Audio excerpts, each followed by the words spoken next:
First, the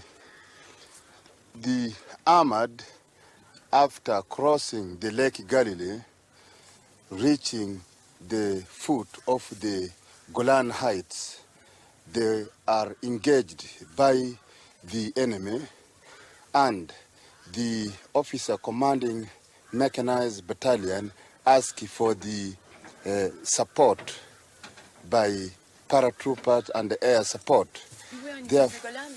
You understand? I'm just explaining to you. And while the armored and the mechanized regiment are being engaged, the Air Force gave support so that the paratrooper land by helicopter on the Golan Heights and the captured Golan Heights.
Because helicopters are now coming. Okay.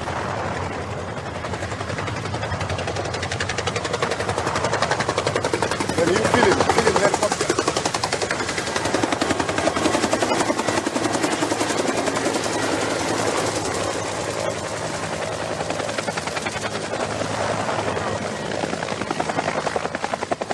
Right now, the armored regiment, they have been engaged below the Golan Heights, and the commander of the mechanized regiment requested for the support, and therefore the paratrooper have been landing, fighting to capture the objectives, but air will come and give them support. They will be to capture completely the Golan Heights.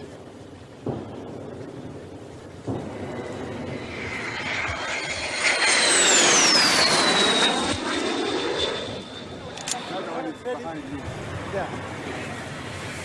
Here.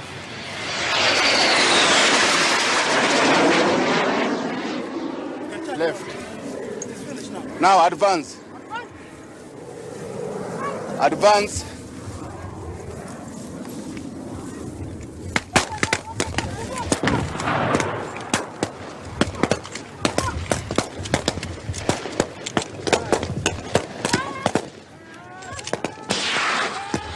Here.